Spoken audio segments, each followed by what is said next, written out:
Welcome to episode 90 of The Route, presented by White Whale Marketing. The Route is a glorified sports business coffee chat that takes a new guest every week as they share their route and experiences in sports. I'm Christopher Nascimento, and let's get started. As always, just a few things to cover. First off, follow us on social media at The Route Sports. That's on LinkedIn. That's probably a great place if you're listening to this. Twitter, Instagram, and all of the above. So you can just find us there. You can also find White Whale Marketing on all those platforms at White Whale MKTG. So White Whale MKTG. And then additionally, most importantly, if you're watching this podcast, please subscribe or follow us, whether that's Spotify, Apple, YouTube. Subscribe to us, rate 5 stars, leave a nice comment. All that is great and allows us to grow a little further.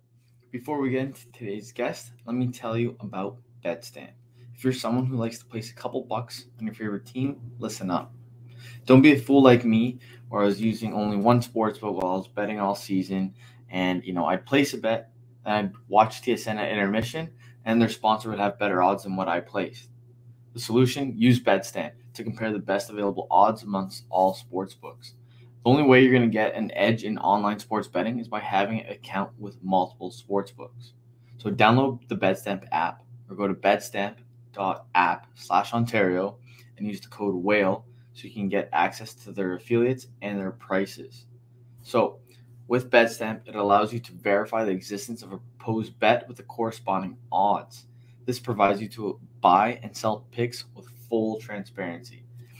Users selling sports picks on BetStamp do not sacrifice any royalty or cut to the app. It's completely free. So again, if you want an edge in sports betting, use BetStamp by downloading their app or visiting betstamp.app/Ontario using the code WHALE to get access to their affiliates and their pricing. Check it out. With that, now let's get into today's guest. Here we go. I'd now like to welcome a guest who's climbing the ranks of the sports industry and who I met through the Ottawa Sports Business Club Conference as former president and current Gymnastics Acrobatics Specialist, Katia Perin. Welcome to The Route. How's it going? I'm good. Thank you. Thank you for having me. It's a pleasure. Yeah, absolutely. I always love connecting with people. It's a nice way to do it. So the way I like to go with every single podcast, like the name goes, The Route. So maybe share how you kind of got into sports business, where it started, where you went to school, and how we got to where we are here today. For sure. So I grew up an elite gymnast. So I competed for about 10 years on the national team in acrobatic gymnastics. And then at the age of about 15, I got injured. And so I had to kind of rethink my path, and I got into judging. And then I obtained my international judging brevet at the age of 18. And then that kind of spiked my interest in traveling and business and seeing the side of sports from a different angle. So not necessarily the athlete, but more kind of behind the scenes and the other roles that are involved within sports. So that's kind of where I fell in love with sports business. And then I got more and more responsibilities with the gymnastics community. So whether it was the Quebec Gymnastics Federation or the Canadian Gymnastics Federation, I got put on a lot of committees and, creating judging courses and delivering judging courses, helping out with training camps.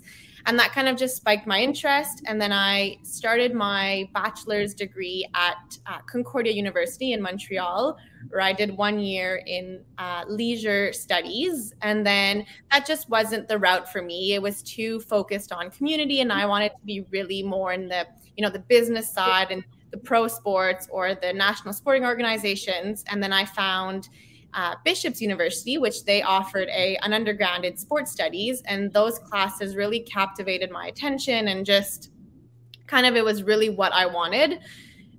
So I finished my undergrad at Bishop's. I did a major in sports studies with a minor in business. And then I'm currently finishing my master's at the University of Ottawa in sports management. So that's kind of how I ended up. And then, as you mentioned, we met through the Ottawa Sports Business Club. So I fell upon the club last summer, and just kind of was what I wanted. And I wanted to make connections and just, keep emerging myself into that sports industry. So I've been involved. I've been the president of the club for the last 8 months. And it's been very fulfilling and exciting. I've met a lot of amazing people, including yourself.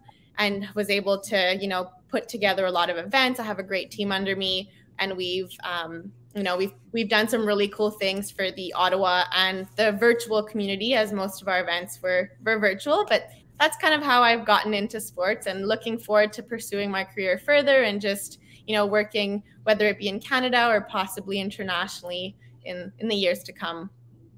Yeah, for sure. Oh, that's kind of a great place to start. And that's what I mean when I, speak to guests where, sometimes like, hey, like, what are we going to speak about? Good thing I don't have questions ready, because I have 5 ready just from what you were saying there that I just love to get into.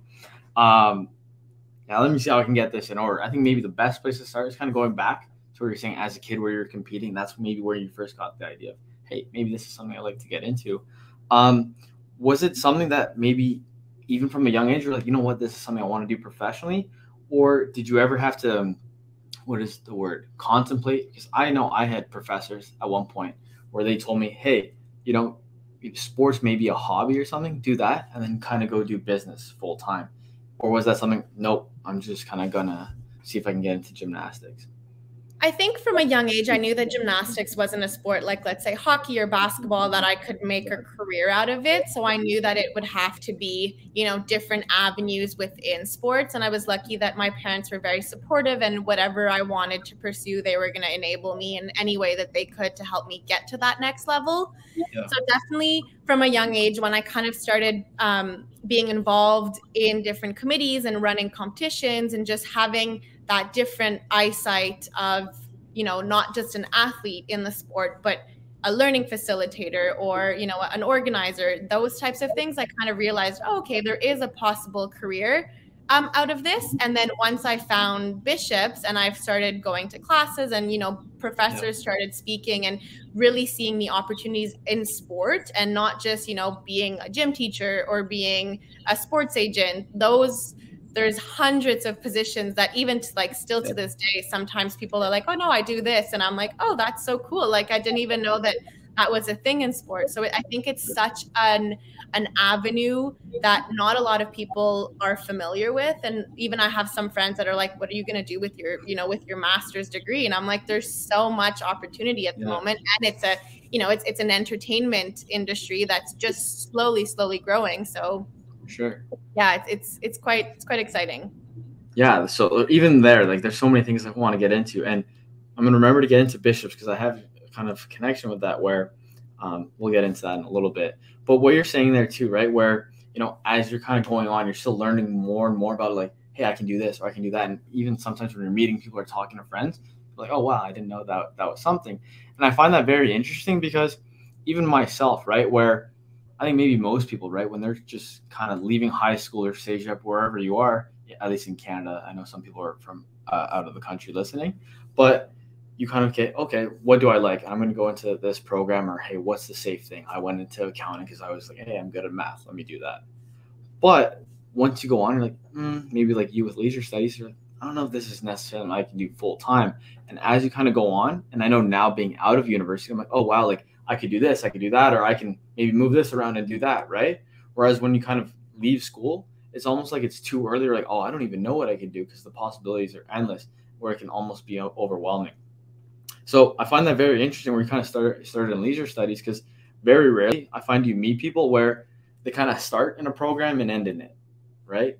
Where they always kind of, maybe after first, you're like, no, this isn't for me. This is more for me. And then they kind of go for their passion. Do you find that as well? And that's how you went? Definitely. And I mean, I think leisure was close enough to where I've ended. And I've been lucky that from a young age, I've known that I wanted to be in sport. But definitely once I was like in leisure studies, and it was more like community and integrating, all sorts of people, whether it be elderlies or disabled, like people with disabilities.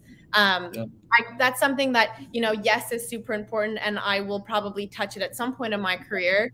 However, the focus that I wanted was something different, and I was lucky to be able to find that. Yeah, no, I completely agree with that. So I guess kind of moving on from leisure studies, then you said, hey, you know what, I found this program at Bishops. I think that's great for me. That's where I have the connection, because that's when I first kind of had the realization beyond a sports agent, right? I was watching, Jerry Maguire, things like that.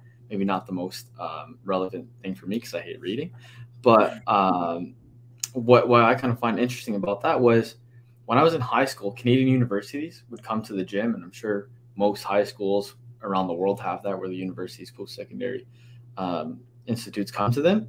And I remember I was speaking to bishops, never heard of them. I'm like, hey, like the purple kind of stands out. The campus looks nice. And then I remember they asked me, like, hey, like, what are you interested in? And I'm like, oh, like business. And then I'm like, I like sports too. And they're like, oh, well, we have, the program you're speaking of, sports studies. And I was like, wait a second here. You mean I can go to university and maybe have a career in sports, like beyond, like in specifically like sports business? And I remember that just kind of stood out to me. But then obviously, sorry, you can hear this on my own podcast, like when I have my own episode. But then professors like, no, this isn't for you. So then I just went to Ottawa for accounting.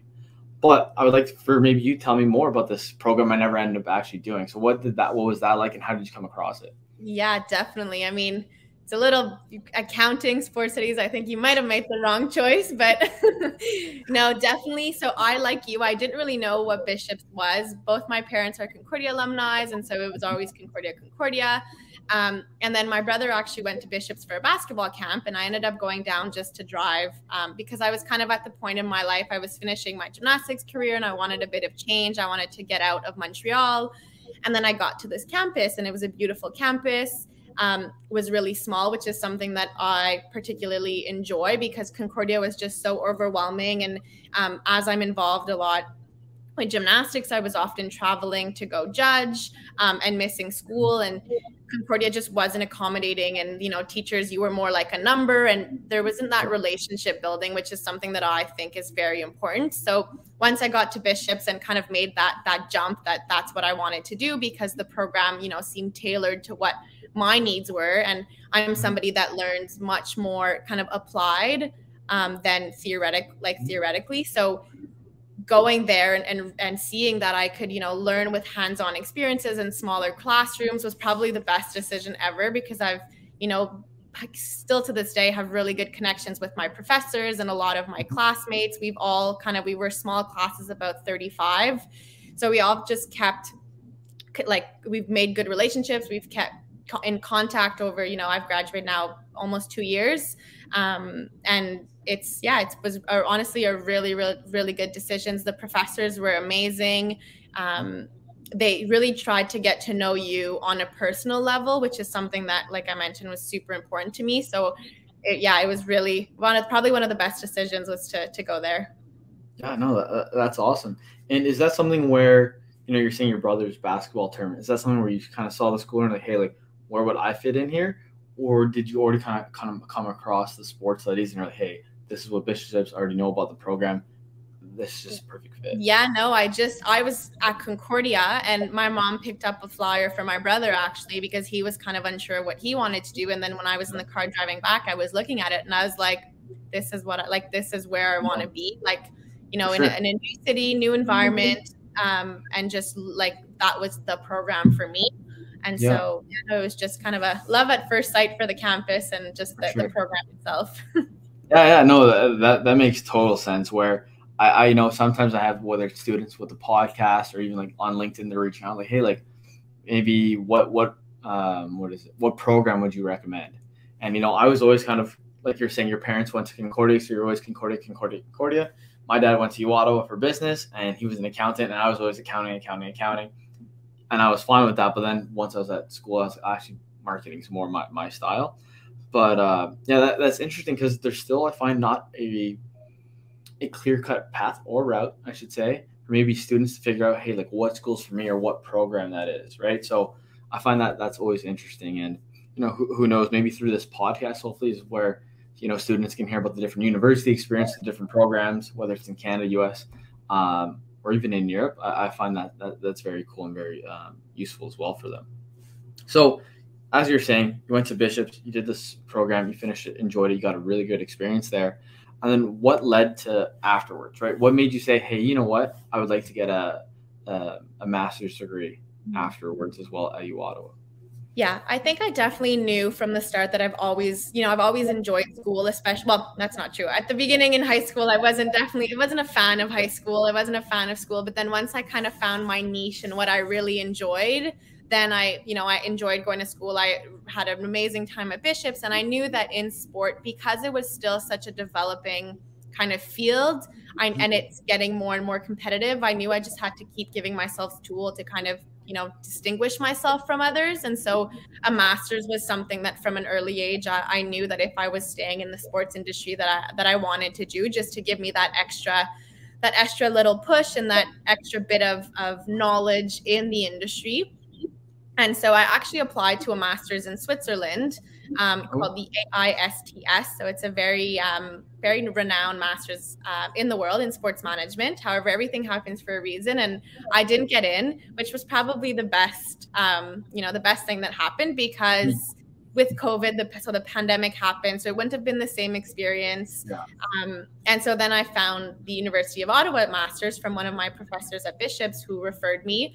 And that's where I applied, and I got in. And although our master's was online, I definitely have had, a great year. I've been involved with the UO Ottawa Sports Business Club. I've met really cool, really great classmates, great professors, and I've learned a lot with that. So I'm definitely thankful that I stayed in Ottawa or stayed in Montreal, but did my master's in Ottawa, and I had a really good experience there too. Yeah, that's pretty interesting, because that's one of the things I forgot to mention earlier when you're talking about the different programs where, through this podcast, I think I had someone from Switzerland or Germany, or maybe it was even both of them, where they're saying how they're maybe from a smaller country. I think maybe one of them was, I knew one of them maybe was from Mexico, and then they went to Switzerland specifically for this program. And because of that program, they got to kind of dive into that whole, area.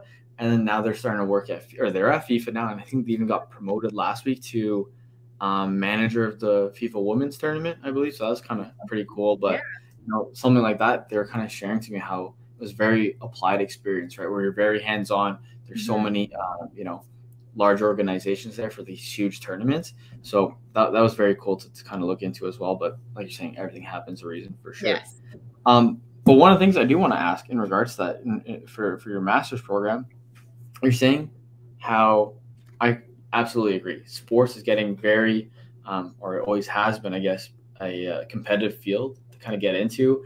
And then even now, right, you kind of go maybe even to, let's say, an entry level or even internship position, and you'll see on LinkedIn, 200 plus applicants. Mm-hmm. So what kind of things are you finding? Obviously, your master's has allowed you to maybe go above and beyond, hey, maybe stick out a bit more. But what other things are you finding as well to kind of maybe get that leverage compared to maybe other applicants? Yeah, no, definitely. I think you've made a good point that definitely sports, everybody now is realizing that you can have a career out of sports. So everybody's slowly trying to transition into, people that have studied business or law or anything, or slowly starting to emerge into the sports industry. But yeah, for myself, definitely being involved with gymnastics from a young age has given me experience and opportunities that not many people of my age have had the chance to do. So as I was saying before, I started judging quite early on, and then got my international brevet at 18. So I've been following the Canadian delegation for many years now, for about 8 years. And so I've traveled to some really cool locations with the gymnastics. I've been to Belgium, Azerbaijan, Switzerland, Portugal. Like, I've been to a lot of places with that. So that's definitely something, the credibility of being an international judge, and those are the skills that then can transfer into, my everyday career, sort of say. And then the responsibilities that come with being an international judge within Canada. So helping develop that pool of national or provincial judges, and, helping grow the sport of acrobatic gymnastics, which is not very known in North America. So that's one of the things that I think definitely has helped set me apart. And then a lot of volunteer work. So being involved in the U Ottawa Sports Business Club, managing, a club of 29 people is quite big. Like, it's bigger than some of the national sporting organizations that I've worked for. So definitely an interesting year, but it's been very rewarding. And I've had lots of fun working with my colleagues and meeting people and listening to, different opportunities and different things across Ottawa and across Canada. So that's also something I think that's very important, is just to, be involved and volunteer and put yourself, gain as much experience as you can. And it's all going to, then I keep telling myself it's going to pay off in the long run, because always super busy, you know, involved with many things, but I think in the long run, it'll definitely pay off. Yeah, no, I completely agree. And I guess maybe the one thing I really want to kind of get into is the Ottawa Sports Business Club, because I think that's a great way for people to kind of, you know, get experience, meet new people, build connections, so on and so forth. There's so many positives that come from it. But kind of, you know, taking my experience and applying to it. So, like I said, I went to Ottawa, and that's obviously where, you know, you were the president of the club. But, you know, I was in accounting, and I made the switch to marketing halfway through. And once I was in marketing, I'm like, you know what, I'm kind of tired at school. Let's get this degree over with and get some real world experience. And that's when I started the brand and different things like that. But I only found out about the club, I think, in my last semester of university. And that's when I went to the conference back in, I don't even know, one of my last semesters. And I want to maybe ask you, what kind of advice would you have for students? A lot of people listening are people that are either in university, or they're maybe young professionals looking to, like you're saying, hey, you know what, I kind of want to go back and do something I'm passionate for and maybe get into sports. Mm-hmm. What kind of things or advice would you have about getting involved in the club? What was your experiences like? Maybe kind of touching on that a bit further.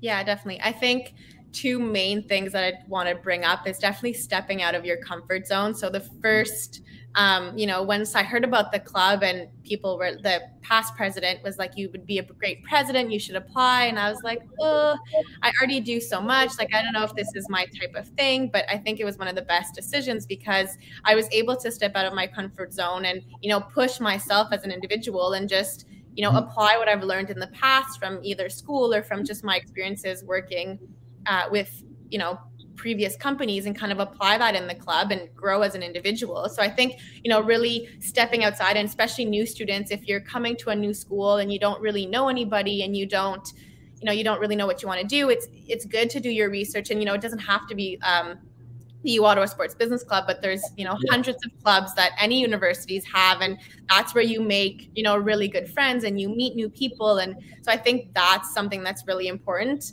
And I think also people, especially the younger generation, kind of don't really want to work for free. And that's something that I've, you know, from a young age, I've been doing a lot of volunteer work. I've been giving my time a lot back to my sport and just, you know, to the club. And so I think it's something that it'll pay off in the long run. And if, you know, you give your time and I didn't get paid to be the president of the club, but I've gained so much experience and I've made so many good connections and I've, you know, gained intangible things that will really benefit me in the future. So I think that's something also that, you know, take the time to volunteer and to do things that will, you know, look good on your CV. And when companies are looking, are going to help distinguish you from those other candidates. Yeah, no, I for sure agree. Even with the last thing you're just saying about, you know, working for free. Obviously, that's an interesting subject, and I don't know the legal aspect of that, so I won't get into that too much. But yeah, like when I went from accounting to marketing, here I was, I think, beginning third year, no marketing experience. I wanted to get into sports, and then just from conversations I had with people that are like, hey, like this startup, you know, they think that you'd be perfect for them. Go for it. And I only got paid through shares, right? And I was completely fine with that. And then kind of built up experience and kind of went on from there and kind of, you know, use that as a stepping stone for other advantages. So I for sure agree in that aspect. And then maybe one of the questions I have about clubs, right? Because sometimes I get students that maybe like apply to things and I'm like, oh, I didn't know you did that at the club. What types of things or positions are you seeing in the clubs where people can kind of gain further experience? Are you guys, I don't know, what's something that comes to mind? Like partnerships, right? You guys have the conference. Is that something where someone who's designated for a partnerships role, they're going out selling, managing, etc.? Like, do you mind maybe touching on that a bit? For sure. So definitely, like in the Ottawa Sports Business Club, we have, you know, many departments. So we have an events department, we have a marketing department, a finance department, external relations, internal relations, communications. So we definitely have, you know, things for everybody. Then we also have general members. So those are just, you know, positions where individuals don't necessarily have a lot of time, but want to be a part of the events and want to learn more about the opportunities that the club offers. So that gives them, you know, something. And then definitely like our finance department, we have somebody who's currently studying finance. So they do all like our balance sheets and making sure that, you know, our club funding gets applied for, paying out all of our if we have like expenses or things like that. So kind of, you know, what they learn in school. And then our events, they plan events. So whether they be social events or professional events, they kind of do the whole logistics of the schedules and, you know, what the themes of the events are and, you know, the registration links and all that sort of stuff. And then, like you mentioned, our external team, so they do all the reaching out to partnerships to try to get sponsors or to, you know, collaborate with other clubs within the school, other organizations, let's say in our case within Ottawa. And then our internal department is kind of like a mini HR where they handle, you know, more internal, what's happening within the committee. So there's really opportunities for everybody, and you don't necessarily need to be in sports. Like our finance department doesn't like they're not in sports, but they're in finance, and so we need people with an expertise. So there's definitely opportunities for a lot of people with, you know, lots of different, and then there's director positions, there's coordinator positions, so people that have a little less time to give, but definitely welcome for everybody. Yeah, no, and I like as you're kind of saying it, and I think it's like the perfect way that kind of represents the route and the whole podcast is the whole thing about having these different guests isn't necessarily, hey, you listen to one, that's the exact route you need to do if you want to, you know, follow Katia or anyone like that, right? It's more so just kind of taking bits and pieces from everyone and applying it to yourself. And kind of similar, you're saying, let's say someone goes to a club and they want to get, I don't know, a partnership experience, right? And then using the club and the assets you have, then you can actually go out and sell something, right? I didn't even think to join the club at the time, but I kind of made my own assets with, you know, the website blog, and then I would go out and sell that. So that's how I got my experience for that at the beginning, where that's something where if someone's listening, they're like, hey, like, maybe I don't have the time for the club, or maybe that's, I don't know, not something I'm interested in. Maybe that shouldn't be their mindset. But regardless, you can still find ways to maybe even create your own social media account, learn how to post there, maybe even sell ads on posts and different things like that. So a bunch of different things, whether it's, you know, you speaking or other guests, we have people listening can definitely find ways to apply it to their own experiences, right? So I think that's huge too.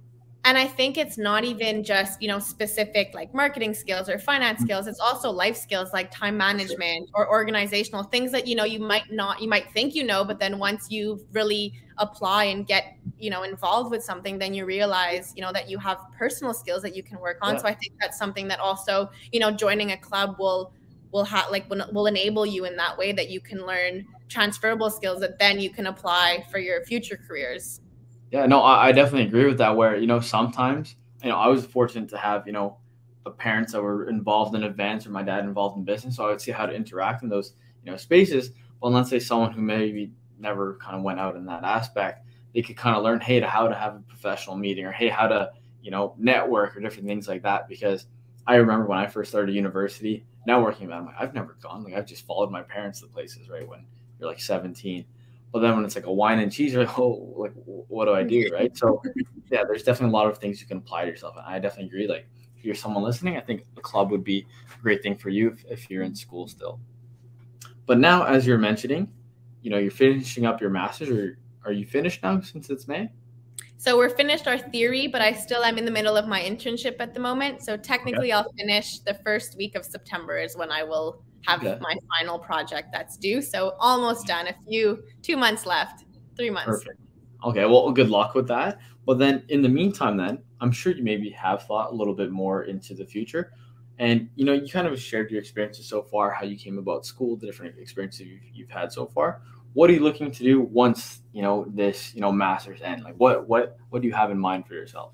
Mm-hmm. So I think you made a good point before, where the sports industry is just so new and there's so many opportunities. And I'm somebody who kind of likes to jump from thing to thing. And I usually work on contract because I like to be challenged and I want, you know, new experiences. And so there's just so much that I want to do. But I think at the moment, kind of my route and where I'm envisioning myself is to probably work internationally and possibly to work for the Olympics, so the Olympic committees, possibly Paris 2024, and then looking to Milan 2026. So I'm actually Italian and I speak Italian, so I think that could be a cool opportunity to end up in Italy for those Olympic Games and just get a bit of international sports experience, because most of my work has been done within Canada. And then after that, I'm not too sure. I think maybe starting my own company, I would love to, have something maybe athlete centered, but I have a few ideas, but I'm not 100% sure yet, of what the right fit will be. But I think like for the moment, it would be ideally looking internationally and then bringing that experience back and helping athletes. Yeah, no, for sure. That's for sure exciting. Definitely a space I operate. But no, that's awesome. And then something that I always kind of do to end the podcast, there's two questions that come to mind that I like to ask, and they're fairly easy. Which one goes first? So the first one is, let's say, you're looking into the future. I always tell myself I'm going to live until 103 years old. I'm going to be on my rocking chair, and then that's where I go. But let's say you're in your rocking chair, 103 years old. What story or memory so far do you think will pop out to you, right? Whether it's just, from the club, from school, what story do you have so far? Like, I'm going to remember that when I'm 103. That's a good question. I have a lot, but I think probably when I was about 15 years old, I was just kind of transitioning my career from, a high-level gymnast, and I was injured, like I mentioned, and I got the opportunity to start judging, and then I was getting involved with the Quebec Gymnastics Federation, and I was at a competition where I had a bit more responsibility, so I was actually leading all of the judges in Quebec. And I was kind of coordinating with the organizing committee and working with the person at the time who was in charge of acrobatic gymnastics at the Quebec Gymnastics Federation. And she said to me, like, this is where you belong. And I think from that moment on, that's kind of like one of the turning points that I was like, I think this is what I want to do. I love doing it. I mean, I was quite young and had a lot of responsibilities at that age. And I think that's kind of a moment that still sticks in my head. And I'm like, I really, in that moment, kind of doing what I was doing, I felt good about myself. And that's kind of where I saw myself, was in sport, kind of leading people, collaborating, being in the sports world. So I think that's something that really personally is like a turning point where I've focused all my time and my energy into growing my career within sport. Yeah, no, that's an awesome story, because sometimes you often hear about, well, it's a fact where, sometimes when you're hearing negative comments or, hey, like you've had a bad experience, those are always the things that kind of stick in your head, and then you forget the positives. But it's great to hear like that's something that kind of sticks out to you, because, even myself, right? Sometimes you're down on yourself, you're like, hey, like I got to get going a bit more. But when you think to those maybe like select moments where maybe someone goes to your boss and like, hey, this person's going to be special, or even kind of saying it to you, that's something where like, oh, wow, like, it almost just validates, hey, I'm doing the right thing. So I can definitely see how that's awesome. And then the last question, which is a question I think is great for anyone of all ages, and just taking taking a little bit of a nugget from anyone on this podcast, is, let's say we went into the future, now we're going back to the past. I was going to say Back to the Future, but that's the movie. Let's say you're starting university, or maybe you're ending high school, 16, 18, that age, where you don't really maybe necessarily know where you're going to go for school or what you're going to do for a career. Now, knowing what you know now, what advice would you give to a younger version of yourself, saying, hey, this, that, like, what kind of things would you say? I think the two main things would definitely be maintain the connections that you make throughout your life. And that's something that, so I was a gymnast, I was traveling a lot, and, I wish I would have kept in touch with some of the athletes that I've met from across the world, because you never know, in the future what that could entail. And just being more involved with like school clubs. So that's something that if I would have known, what Bishops had to offer, I would have most likely been involved at Bishops as well, and tried to help out, just because I've gained so much experience and I've made such great connections there.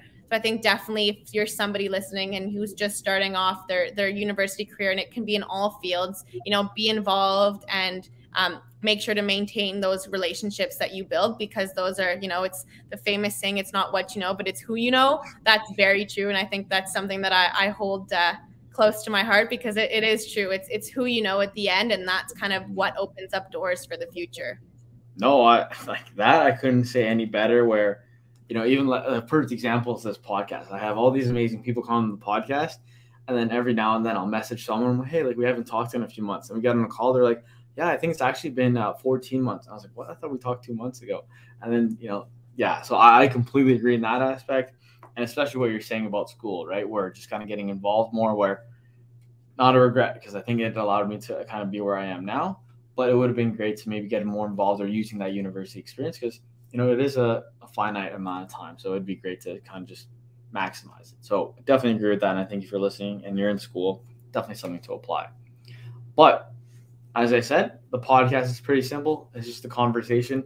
Unless you have anything else you'd like to say, I appreciate you joining us. No, thank you so much for having me. And I look forward to listening to all the fellow people that will be joining this podcast in this season, because it's a great idea, great concept. So thank you so much, Chris. Yeah, absolutely. Thanks for coming on.